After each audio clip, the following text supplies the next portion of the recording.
মক্কার মসজিদুল হারামের ইমাম শেখ আব্দুর রহমান আস-সুদাইস হাফিজাহুল্লাহ, তার কাছে সৌদি আরবের কিছু যুবকরা এসেছিলেন। এসে বললেন, শেখ, প্রতি বছর রমজান আসলেই আমরা অনেক প্ল্যান প্রোগ্রাম করি, অনেক কোরআন খতম দেব, অনেক নেকামল করব, দোয়া রোনাজারি করব, দান সাদাকা করব। দুর্ভাগ্যজনকভাবে সেটা আমাদের আর রমজান মাসে করা হয় না। আফসোস করতে করতে রমজান মাস পার হয়ে যায়।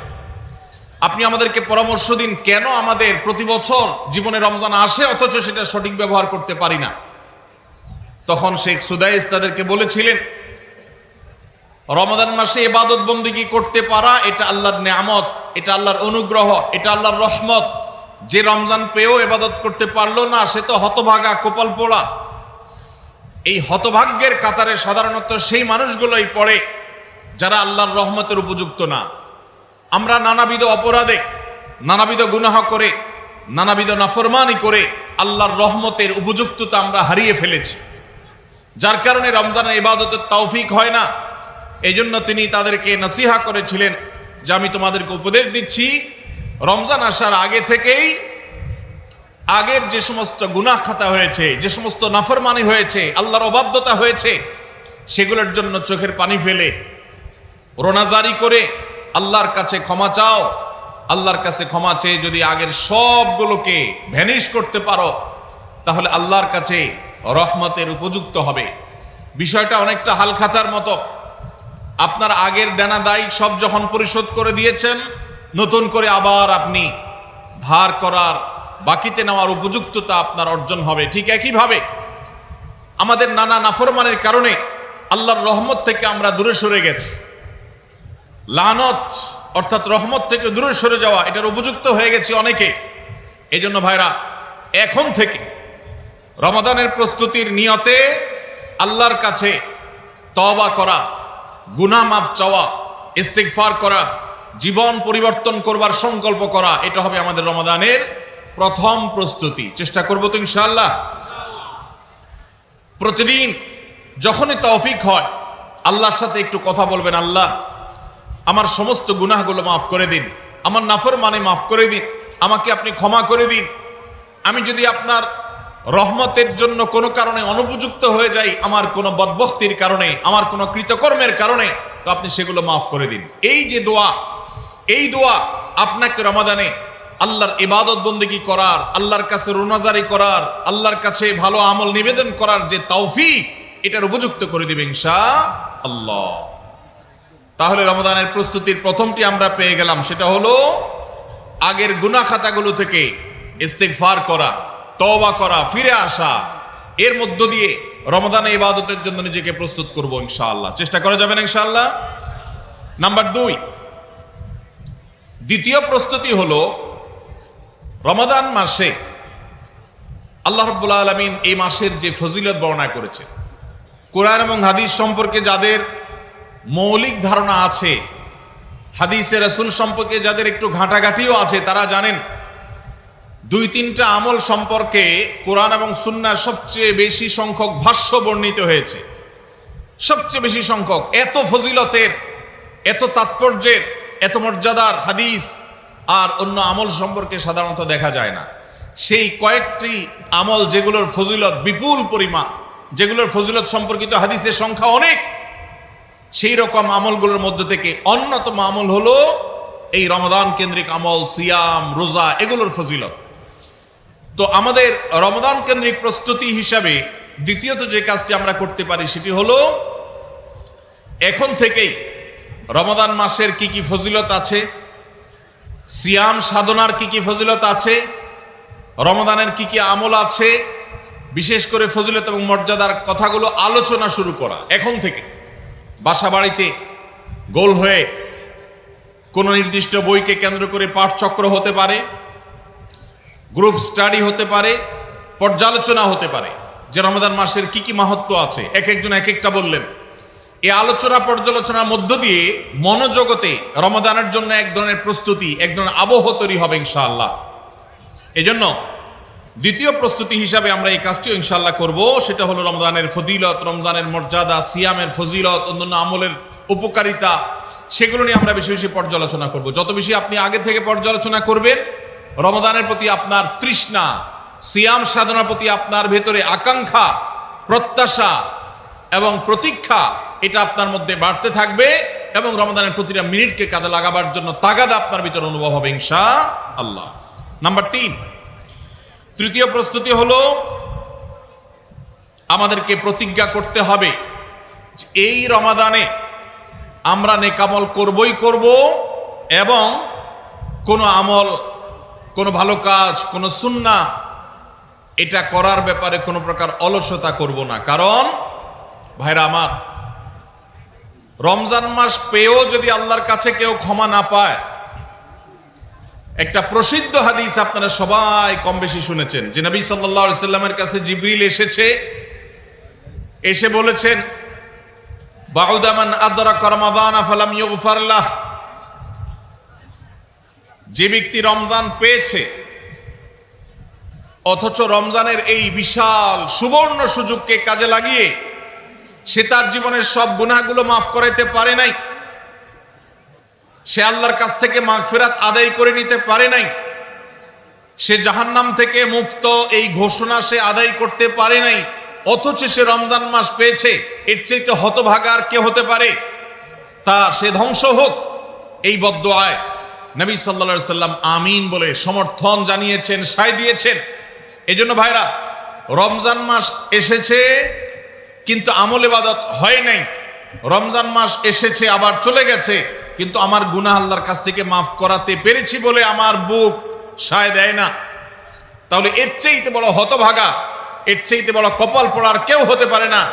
রমজানের আমল ইবাদত, রমজানের নেক আমল, রমজানের দোয়া, রমজান মাসের চোখের পানি ফেলা, এটা ভাইরা শুধুমাত্র নিজের প্রেরণার জায়গা থেকে শুধুমাত্র সব আহরণের জন্যই নয়। যদি না করি তাহলে জিবরিলের বদদোয়া, নবীজি সাল্লাল্লাহু আলাইহি সাল্লামের বদদোয়া, আল্লাহর পক্ষ থেকে ধ্বংস হওয়ার পরোয়ানা, এগুলো অনিবার্য হয়ে যাবে।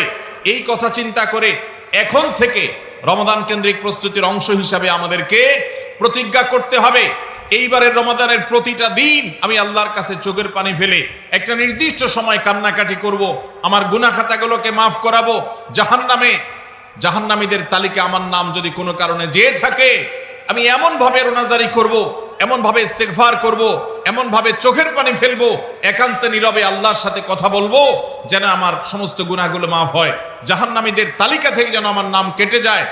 এর জন্য ভাইরা এখন থেকে প্রতিজ্ঞাটা করতে হবে। প্রস্তুতি হলো কাজ হবে রমজানে, কিন্তু প্রতিজ্ঞা হবে এখন থেকে যে আমি কোনোভাবে এইবারের রমজানের সুযোগ আর হাতছাড়া করব না ইনশাআল্লাহ। তাহলে 3 নম্বর হলো যে রমজান কেন্দ্রিক সমস্ত আমলগুলো করব, আল্লাহর কাছে তওবা ইস্তেগফার করে নিজের গুনাহগুলোকে মাফ করায় ছাড়বো, জাহান্নাম থেকে মুক্তি তথা নাজাত এটা নিজের করে নেব, এই মর্মে প্রতিজ্ঞাটা এখন থেকে যেই কয়দিন রমজান আসতে সময় আছে প্রতিদিন আমাকে নবায়ন করতে হবে। প্রতিজ্ঞা আজকেরটা যেভাবে হবে কালকেরটা আরো স্ট্রং হবে, তারপরের দিন আরো স্ট্রং হবে। প্রতিদিন আমি স্বপ্ন লালন করব কবে রমাদান শুরু হবে, আর আমি আল্লাহ রাব্বুল আলামিনের কাছে রমাদানের এই সমস্ত ইস্তেগফার, তওবা, আমল এগুলোকে নিবেদন করতে থাকবো। চেষ্টা করা যাবে না ইনশাআল্লাহ? তাহলে 3 নম্বর প্রস্তুতি হলো রমজান মাসে নেক আমল করার প্রতিজ্ঞা করা, মাগফিরাত এবং নাজাত আদায় করার প্রতিজ্ঞা এখন থেকে করা। নাম্বার 4 নম্বর যে প্রস্তুতিটা আমাদের নিতে হবে সেটা হলো, যদি আগের রমজানের কোনো রোজা কারোর কাজা থাকে, এই রমজান আসার আগে আগে শাবান মাসের মধ্যেই সেই কাজাগুলো আদায় করে ফেলা উচিত। আম্মা জান আয়েশা রাদিয়াল্লাহু তাআলা আনহা বলেছেন যে নারী হিসাবে রমাদান মাসে যে কয়েকটা রোজা ভাঙতি পড়ে, নবীজি সাল্লাল্লাহু আলাইহি সাল্লাম রমাদান পরে পুরো সময়টা তার কাছে থাকার কারণে তিনি সেই রোজাগুলো রাখার সুযোগ সেভাবে পেতেন না। স্বামীর হকের কথা মাথায় রেখে রোজাগুলো রাখতেন না, এবং শাবান মাস আসলে নবীজি সাল্লাল্লাহু আলাইহি সাল্লাম নিজেও বেশি বেশি নফল রোজা রাখতেন। ওই সুযোগে মা আয়েশা রাদিয়াল্লাহু তাআলা আনহা বলেছেন যে তিনিও তার রমজানের বাকি রোজা যেগুলো ছিল ভাঙতি রোজা সেগুলো তিনি রেখে ফেলতেন। তো এই হাদিস থেকে বোঝা যায় রমজানের রোজা যদি কারোর কাজা হয়, পুরুষদের অসুস্থতার কারণে হতে পারে, মা বোনদের মাসিকার কারণে হতে পারে, তাহলে সেই রোজা যত দ্রুত সম্ভব আমরা কাজা করে ফেলব। এবং সেই কাজা করতে যদি কোনো কারণে, যৌক্তিক কারণে বা যে কোনো কারণে যদি বিলম্ব হয়, তাহলে এই বছরের আসন্ন রমাদানের প্রস্তুতির অংশ হিসাবে আগের রমজানের কোনো ভাঙতি রোজা থাকলে সেগুলো সব রেখে কাজা করে সম্পূর্ণভাবে এই রোজার জন্য প্রস্তুত হবে। এটা হলো 4 নম্বর প্রস্তুতি। নাম্বার 5 নম্বরের রমজানের প্রস্তুতি হলো আল্লাহ রাব্বুল আলামিনের কিছু সাধারণ ক্ষমা আছে, কমন ক্ষমা, গণহারে মাফ। আল্লাহ তাআলার এই যে সাধারণ ক্ষমা, গণহারে মাফ, দুটি বিষয় এই গণহারে মাফ থেকে মানুষকে দূরে সরিয়ে রাখে। আল্লাহর গণহারে যে ক্ষমা, এই গণক্ষমার উপযুক্ততা নষ্ট করে দেয় দুটি জিনিস।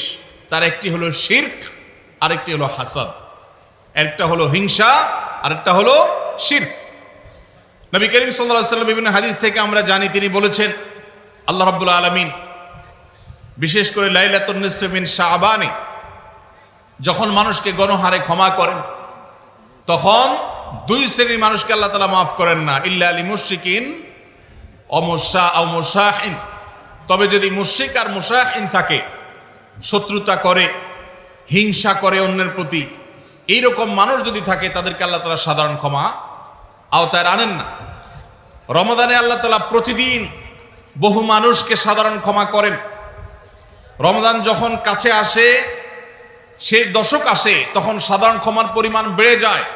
আল্লাহ সুবহানাহু ওয়া তাআলা বলেছেন ওয়ালিল্লাহি উতা, নবী সাল্লাল্লাহু আলাইহি সাল্লাম বলেছেন ওয়ালিল্লাহি উতাকাউ মিনান নার ওয়া যালিকা ফি কুল্লি লাইলা।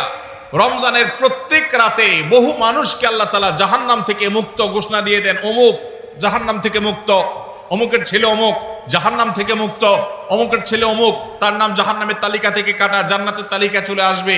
অসংখ্য মানুষকে এভাবে এই সুযোগ আল্লাহ তাআলা দান করেন।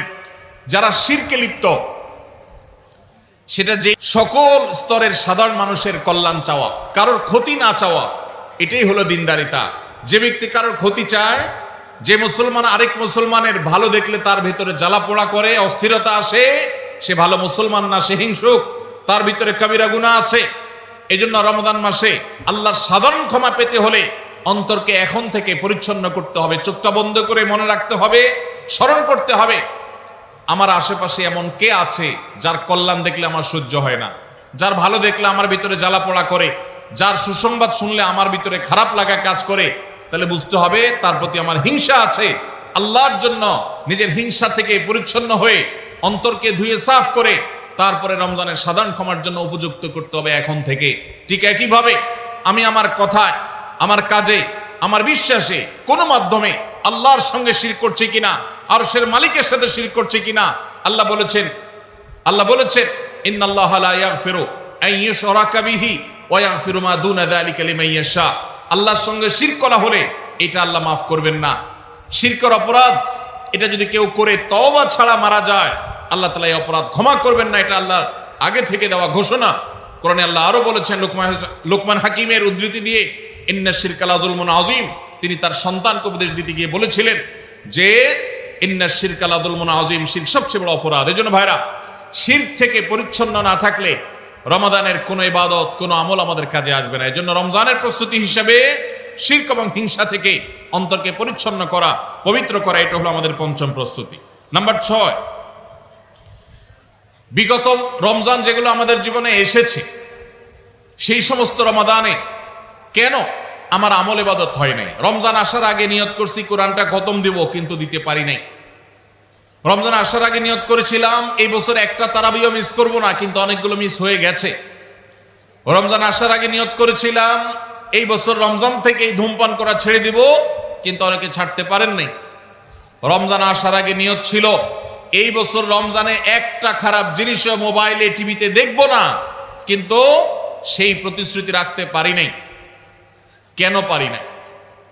বিগত রমজানের সমস্ত আমল নামা নিয়ে বসতে হবে এখন থেকে, শাবান থেকে, আজকে থেকেই, যে আমার গত রমজানে আমল ইবাদতের ক্ষেত্রে প্রতিবন্ধকতা, বাধাগুলো কি কি ছিল, একটা একটা করে সম্ভব হলে লিখে ফেলবেন।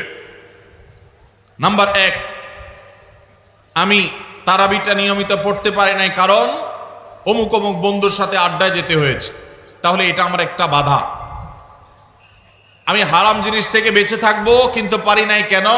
কারণ ফেসবুকে ঢুকছি একটা কাজে, সেখান থেকে আমার আরো 5টা অকাজ করা লাগছে। তাহলে এটা আরেকটা কারণ, ফেসবুক। এইভাবে একটা একটা করে আপনি যদি কারণ লেখেন, লেখার পর আসন্ন রমাদানকে অর্থবহ এবং সার্থক করবার স্বার্থে এবং প্রয়োজনে সেই চিহ্নিত কারণগুলো একটা একটা ধরে হিম্মত করে সৎসাহস করে আল্লাহকে সন্তুষ্ট করবার আশায় ছুঁড়ে ফেলে দিতে হবে নিজের জীবন থেকে। এই সংকল্প এবং এই কাজটা যদি আপনি করতে পারেন, তাহলে ইনশাআল্লাহ আপনি দেখবেন আপনার এই রমজান আপনার জীবনের শ্রেষ্ঠ রমজান হয়েছে। ভাইরা আমার, নবী করিম সাল্লাল্লাহু আলাইহি সাল্লাম তাঁর জীবদ্দশায় কয়টা রমজান পেয়েছেন? মাত্র 8টা রমজান পেয়েছেন। দ্বিতীয় হিজরিতে রমজানের রোজা ফরজ করা হয়েছে, দশম হিজরিতে আল্লাহ তাকে দুনিয়া থেকে নিয়ে গেছেন। মাত্র 8টা রমাদান তিনি পেয়েছেন নবী সাল্লাল্লাহু আলাইহি সাল্লাম। বহু সাহাবী আছেন, তাদের জীবনে রমজান মাত্র পেয়েছেন একটা রমজান পেয়েছেন। এরপরে রমজান আসার আগে হয়তো জিহাদের ময়দানে গিয়ে শাহাদাত বরণ করেছেন। অনেক সাহাবী আছেন হয়তো 40, 45, 50 বছর বয়সে ইসলাম গ্রহণ করেছেন, এরপরে কয়েক বছরের মধ্যে দুনিয়া থেকে চলে গেছেন, রমজান পেয়েছেন অল্প কয়েকটা। আর আমরা জন্মসূত্রে মুসলমান হওয়ার সুবাদে এক একজন মানুষ 20টা, 30টা, 40টা, 50টা রমজান আমরা পেয়েছি।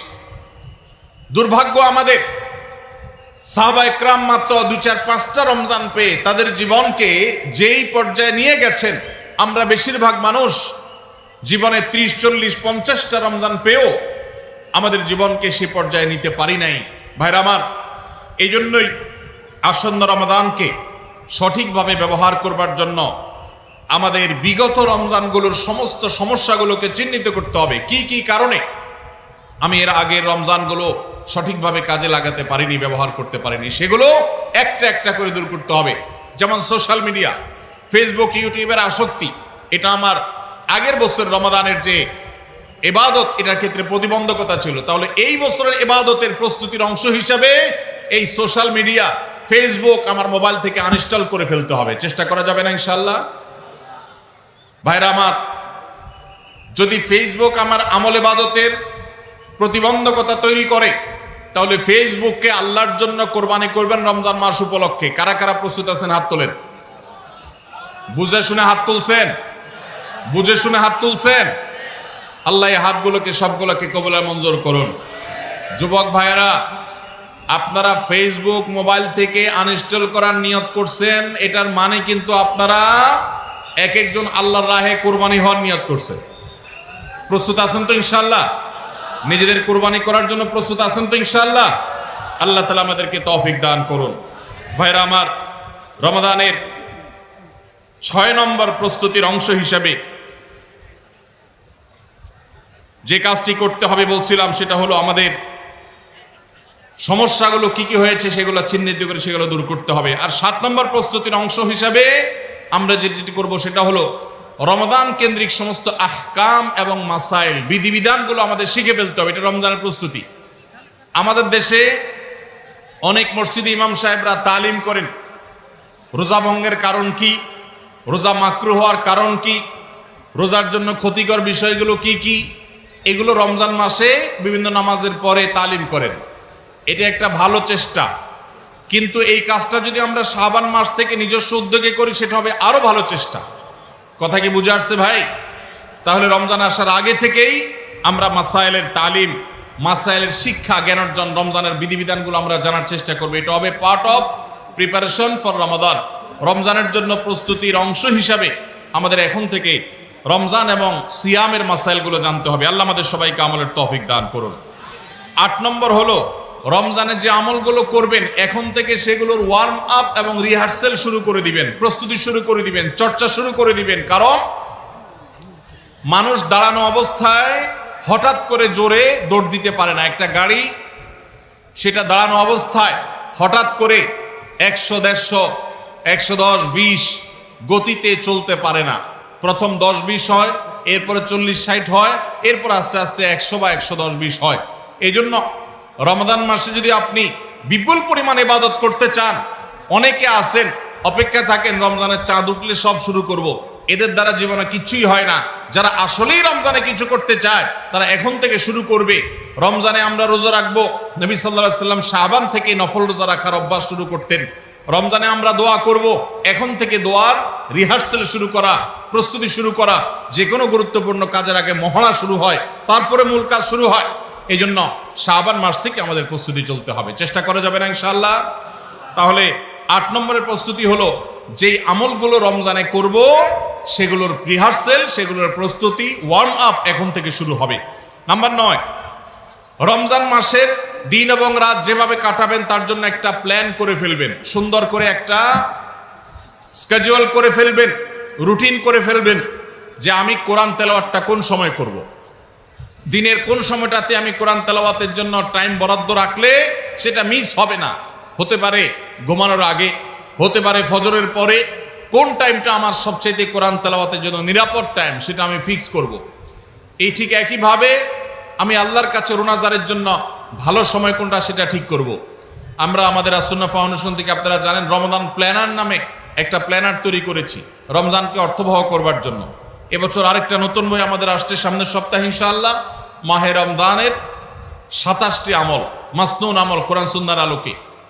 প্রত্যেকটা খুঁটিনাটি আমলকে আলাদা আলাদা করে উল্লেখ করা হয়েছে, খুব ছোট্ট ছোটি বই। উদ্দেশ্য রমাদানকে অর্থবহ করা। অতএব রমাদানকে অর্থবহ করবার জন্য আপনার প্ল্যান করতে হবে আগে থেকে, সেটা এখন থেকেই, যে আপনি কখন কোন কাজটা করবেন, কোন আমলটা করবেন, কোন ভালো কাজটা করবেন। এগুলো যদি আগে থেকে প্ল্যান হয় দেখবেন কাজটা করা সহজ হয়েছে। নাম্বার 10, রমাদানের প্রস্তুতির অংশ হিসাবে চাঁদ দেখার চেষ্টা করতে হবে। চাঁদ দেখা, আজকাল চাঁদ দেখার আমলটা বিলুপ্ত হয়ে গেছে, অনেকটাই হারিয়ে যাচ্ছে। চাঁদ দেখা কমিটি ছাড়া সাধারণ মানুষ চাঁদ দেখতে আমরা ভুলে গেছি। আমরা চাঁদ দেখি কিন্তু ফেসবুকে, আকাশে না। চাঁদ কি ফেসবুকে দেখবেন না আকাশে দেখবেন? সবাই যদি চাঁদ ফেসবুকে খুঁজেন তাহলে আকাশে সরকারি কিছু লোক খুঁজবে, হেলাল কমিটির লোকজন খুঁজবে। হেলাল কমিটির লোকদের উপরে ভরসা করে যদি এই কোটি কোটি মানুষ তাদের রোজা রাখে তাহলে প্রায় বছর দেখেন গন্ডগোল লাগে। চাঁদ উঠছে আবার উঠে নাই, উঠে নাই ঘোষণা হয়ে আবার 11টা বাজে 10টা বাজে উঠছে। এই ঘটনা হয় না? হয় না? এই ঘটনা এই জন্য হয় যে আমরা সবাই চাঁদ দেখার দায়িত্বটা পালন করি না। নবীজি বলেছেন সুমু লিরুইয়াতিহি ওয়া আফতিরু লিরুইয়াতিহি, তোমরা রোজা রাখো চাঁদ দেখে, আবার ঈদও করো চাঁদ দেখে। এই জন্য 29শে শাবান পশ্চিম আকাশে চাঁদ খোঁজার চেষ্টা করবেন সন্ধ্যার সময়। চেষ্টা করবেন না ইনশাআল্লাহ? চেষ্টা করে যদি চাঁদ দেখতে নাও পারেন তারপর আপনি সওয়াব পাবেন। আর যদি চাঁদ দেখেন তাহলে দোয়া করবেন আল্লাহুম্মা আহিল্লাহু আলাইনা বিল ইয়ুমনি ওয়াল ঈমান ওয়াস সালামাতি ওয়াল ইসলাম রব্বি ওয়া রাব্বুকাল্লাহ। হে আল্লাহ, এই চাঁদকে আপনি বরকত এবং ঈমান দিয়ে আমার জন্য পরিপূর্ণ করে দিন। এই মাস আমার জন্য নিরাপদ এবং ইসলাম দিয়ে পরিপূর্ণ করে দিন। হে চাঁদ, তোমার আর আমার পালন করতে একজন আল্লাহ। অতএব এই চাঁদ দেখার চেষ্টা করব। এটাও রমাদানের প্রিপারেশন, রমাদানের প্রস্তুতির অংশ। 11 নম্বর হলো আল্লাহর কাছে ভাই চোখের পানি ফেলে এখন থেকে দোয়া করব, আল্লাহ এই যে রমজান আসছে এটা যেন আমার জন্য লাইফ চেঞ্জিং হয়, এটা যেন আমার জীবন পরিবর্তনকারী হয়, এটা যেন আমাকে মুত্তাকি বানিয়ে ছাড়ে, এটা যেন আমাকে নেকামল ওয়ালা বানিয়ে দেয়, এটা যেন আমার জীবনে বিশাল বড় অ্যাচিভমেন্ট এনে দেয়, এটা যেন আমাকে মাগফিরাত পাইয়ে দেয়, এটা যেন আমাকে নাজাত পাইয়ে দেয়, এটা যেন আমাকে জান্নাতের উপযুক্ত করে। এই রমজান যেন আমাকে জাহান্নামীদের তালিকা থেকে আমার নামকে কাটানোর নিশ্চয়তা এনে দেয়। সেইভাবে রমজানকে কাটাবার জন্য আপনি তৌফিক দান করুন। এখন থেকে আল্লাহর কাছে এই বরাদ্দ আদায় করতে হবে, চেয়ে নিতে হবে এবং সেটার জন্য দোয়া করতে হবে। এই দোয়াটা হলো একাদশ এবং সর্বশেষ প্রস্তুতি। চেষ্টা করা যাবে না ইনশাআল্লাহ? রমাদান উপলক্ষে আসুন্নাহ ফাউন্ডেশন থেকে আমরা একটা ঘোষণা গত বছরে দিয়ে রেখেছি, ইনশাআল্লাহ এই রমাদানে সেটা কার্যকর হবে। সেটা হলো যে রমজান মাসে যদি কেউ পুরো কোরআনে কারীম অর্থ সহকারে বুঝে পড়ে, মাদ্রাসার নিচের ক্লাসের ছাত্ররা তারা শরীক হতে পারবে, উপরের ক্লাসের ছাত্র অথবা আলেম ওলামা তাদের জন্য এটা না, কারণ তারা তো এই কম্পিটিশনে এমনিতেই ভালো করবে। এটা আমাদের সাধারণ শিক্ষিত ভাইদের জন্য, স্কুল কলেজের ভাইদের জন্য, সর্বস্তরের নারী পুরুষ, দেশে বিদেশে প্রবাসে থাকা সব মানুষদের জন্য উন্মুক্ত। অনলাইনে নিজস্ব ওয়েবসাইটে আমরা এই পরীক্ষা নিয়ে থাকি। 6টি ধাপে সারা বছর নেওয়া হয়েছে। এখন সামনে রমাদানে যেটা হবে সেটা হলো মূল। যে কেউ যারা আগের কোনো ধাপে পরীক্ষা দেয়নি তারাও সবাই দিতে পারবে। কাজ হলো শুধু একটাই, সেটা হলো আপনি টার্গেট করবেন পুরা কোরআনের শুরু থেকে শেষ পর্যন্ত আমি একবার ভালো করে অর্থ সহকারে বুঝে পড়ার চেষ্টা করব। চেষ্টা করা যাবে না ইনশাআল্লাহ? আল্লাহ তাআলা কি বলেছেন পুরা কোরআনে আমরা অনেকেই পড়তে চাই, জানতে চাই, কিন্তু হয়ে ওঠে না। আপনি এই রমজানকে কেন্দ্র করে যদি টার্গেট করেন প্রতিদিন আমি 1 পারা বা 1.5 পারা, ইমাম সাহেব বা হাফেজ সাহেব তারাবিতে যে তেলাওয়াত করেন পুরো পারাটা আমি যদি সুন্দর করে দেখে যাই এবং দেখার পরে পরিবারের লোকদের সাথে গ্রুপ স্টাডি করি, মুদারাসা করি, যেটা নবী সাল্লাল্লাহু আলাইহি সাল্লাম জিবরিলের সাথে করতেন, সেটা যদি আপনি করেন তাহলে রমজানের শেষ জুমাবার বাদ ফজর অনলাইনে আমাদের পেজ থেকে লিংক দেওয়া হবে। লিংকে ক্লিক করে শর্ট টার্মে একজন একটু রেজিস্ট্রেশন করে দিতে হবে, নিজে পারলে ভালো, না হলে যারা অনলাইন বোঝে তারা 1 মিনিট লাগবে রেজিস্ট্রেশন করতে, বাস। এরপরে আপনি ডাইরেক্ট পরীক্ষা দিতে পারবেন। এমসিকিউ প্রশ্ন, একটা অক্ষরও লিখতে হবে না, সব প্রশ্ন উত্তর দেওয়া আছে, 4টা উত্তর দেওয়া থাকবে, সঠিকটা সিলেক্ট করতে হবে। এই পরীক্ষা যারা বিজয়ী হবেন তাদের জন্য পুরস্কার হলো 15 লক্ষ টাকা। 15 লক্ষ টাকার পুরস্কারের ঘোষণা আমরা দিয়েছি। এর মধ্যে প্রথম 3 জনকে আমরা ইনশাআল্লাহ বিদিনিল্লাহ ওমরা করাবো। 3 জনের ওমরার জন্য আল্লাহর 3 বান্দা ইতোমধ্যে স্পন্সর হয়ে টাকা জমা দিয়ে দিয়েছেন আমাদের কাছে। এখন শুধুমাত্র কারা কারা ওমরা যেতে চান সে মানুষগুলো দরকার। আপনারা সবাই যেতে চান ইনশাআল্লাহ? অতএব ভাইরা, রমজানকে কেন্দ্র করে ওই যে প্রিপারেশন, প্রস্তুতির অংশ হিসেবে এখন থেকে কোরআনে কারীম বুঝে পড়া শুরু করে দেন। পরীক্ষার দিন পরীক্ষা দেন। আপনি পুরস্কার জিতেন আর না জিতেন, আল্লাহ বলেছেন ফাস্তাবিকুল খায়রাত, ভালো কাজে প্রতিযোগিতা করা এটা ইটসেলফ একটা ভালো কাজ। অতএব আপনি পরীক্ষায় অংশগ্রহণ করেছেন, প্রতিযোগিতায় নাম লিখিয়েছেন, এটাই একটা ইবাদত। আপনার রমাদান কর্তব্য করে দিতে পারে ইনশাআল্লাহ। সবাই চেষ্টা করবো তো ইনশাআল্লাহ রমাদানকে কেন্দ্র করে। তাহলে যে প্রস্তুতিগুলো আমরা নিতে পারি, যেগুলো আমাদের রমাদানকে অর্থবহ করতে পারে, তার ভিতরে 1 নম্বর বলেছিলাম তওবা ইস্তেগফার করে আগের সব গুনাহগুলো থেকে আল্লাহর কাছ থেকে মাগফিরাত আদায় করে নেওয়া, যাতে করে রমজানে ইবাদতের জন্য আপনি উপযুক্ত হন, আল্লাহর রহমত প্রাপ্তির তৌফিক প্রাপ্ত হন। অনেক সময় গুনাহগুলো ইবাদতের ক্ষেত্রে বাধা হয়, গুনাহের কারণে আল্লাহর ইবাদতের তৌফিক হয় না।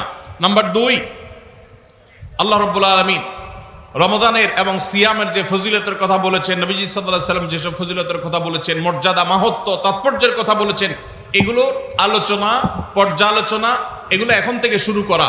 আপনার অফিসে, বাসায় বিভিন্ন রকমের হাদিস, রমজানের ফজিলত, সাহারি ইফতারের ফজিলত, গুনাহমুক্ত থাকার ফজিলত, তাকওয়া চর্চার ফজিলত, রমজানের আমল, এগুলো এখন থেকে জানাশোনা শুরু করে দেন। এখন থেকে এটা রিহার্সাল শুরু করেন। রমজানকে অর্থবহ করবার জন্য আমরা রমজান প্ল্যানার করেছি। রমজানকে অর্থবহ করবার জন্য আমরা কোরআন তারাবির সালাতে কোণের বার্তা বই করেছি। রমজানকে অর্থবহ করার জন্য আমাদের আরেকটা বই আসছে, মাহে রমজানের 27 আমল। এই সব আয়োজন কিভাবে রমজানকে সুন্দরভাবে কাটানো যায় সেজন্য এখন থেকে আপনি ফজিলতের হাদিসগুলো জানেন, আলোচনা করেন, দেয়ালে দেয়ালে নিজের বাসায় লাগায় রাখেন এবং বারবার দেখেন, পর্যালোচনা করেন, আবহ তৈরি হবে ইনশাআল্লাহ। নাম্বার 3, তৃতীয় প্রস্তুতি হলো এইবারের রমাদানে যে কোনোভাবে মাগফিরাত আদায় করে ছাড়বো আল্লাহর কাছ থেকে। জাহান্নামীদের তালিকা আমার নাম থেকে থাকলে এটা কাটায় ছাড়বো, এই মর্মে প্রতিজ্ঞা করা, এটাও প্রিপারেশন। এখন থেকে নিয়ত করা যে এই রমজানটা অর্ডিনারি রমজান হবে না, এই রমজানটা শুধু সাহারি আর ইফতার আর তারাবি এই 3 জিনিসের নাম হবে না, এটা একটা অর্থবহ রমজান হবে। একটা নাফরমানি আমি করব না, একটা গুনাহ আমি করব না। এখন থেকে প্রতিজ্ঞা করতে হবে নিজের সাথে নিজে, প্রতিদিন নিজের সাথে নিজের বোঝাপড়া ফাইনাল করতে হবে, এটা প্রস্তুতি। নাম্বার 4, বিগত রমাদানের যদি কোনো রোজা কাজা হয়ে থাকে সেগুলো সব আদায় করে শেষ করতে হবে শাবানের মধ্যে। নাম্বার 5, শিরক এবং হাসাদ, হিংসা, এগুলোর কারণে আল্লাহর সাধারণ ক্ষমার উপযুক্ততা মানুষ হারিয়ে ফেলে, সেগুলো থেকে মুক্ত থাকার প্রতিজ্ঞা করে মুক্ত থাকার জন্য চেষ্টা করতে হবে এখন থেকে, যে শিরক থেকে থাকলে জীবনে কখনো সেই শিরক থেকে মুক্ত হওয়া, অন্তরের কারো প্রতি হাসাদ থাকলে সেটাকে দূর করা, তার কল্যাণকামী হওয়া, এগুলোর মধ্য দিয়ে রমজানে যে সাধারণ ক্ষমা হবে তার জন্য যে উপযুক্ততা তৈরি করা, এটাও রমজানের প্রস্তুতির অংশ। নাম্বার 6, বিগত রমজানগুলোতে কোন কোন কারণে আমার আমল হয় না, কোন দোস্তের কারণে, কোন বন্ধুর কারণে, কোন গ্রুপের কারণে, কোন অ্যাপসের কারণে, কোন ফেসবুকের কারণে, সেগুলো একটা একটা করে এই রমজানে যেন জীবনে না থাকে সেগুলা ছিন্ন করার জন্য প্রস্তুতি নেওয়া। নাম্বার 7, রমজানের মাসলা মাসাইলগুলো জানা, এটাও রমজানের প্রস্তুতির অংশ, এখন থেকে সেটা করা। 8 নম্বর হলো রমজানে যে আমল করতে চান এখন থেকে সেগুলো শুরু করে দেন। তেলাওয়াত করা, অনেক সালাফ শাবান মাস থেকে প্রচুর তেলাওয়াত করা শুরু করতেন, নবীজি শাবান মাস থেকে নফল রোজা শুরু করতেন। এগুলো হলো আগে থেকে প্রস্তুতি এবং মহড়া। রমজানে যা করবেন, দান সদকা করবেন, এখন থেকে লিস্ট করেন তালিকা শুরু করে দেন, টাকা পয়সা জমা শুরু করে দেন। এগুলো হলো পার্ট অফ প্রিপারেশন। 9 নম্বর হলো রমজান কিভাবে কাটাতে চান তার একটা রুটিন করে ফেলেন। দিন রাত 24 ঘন্টার রুটিন। বাচ্চাদের, ফ্যামিলির অনেক ধরনের আমল আছে রমজানকে হারিয়ে গেছে আমাদের সমাজ থেকে। রুটিন করেন এবং ইলম অর্জন করার চেষ্টা করেন। নাম্বার 10, চাঁদ দেখার চেষ্টা করতে হবে, এটাও রমজানের প্রস্তুতির অংশ। আর 11 নম্বর হলো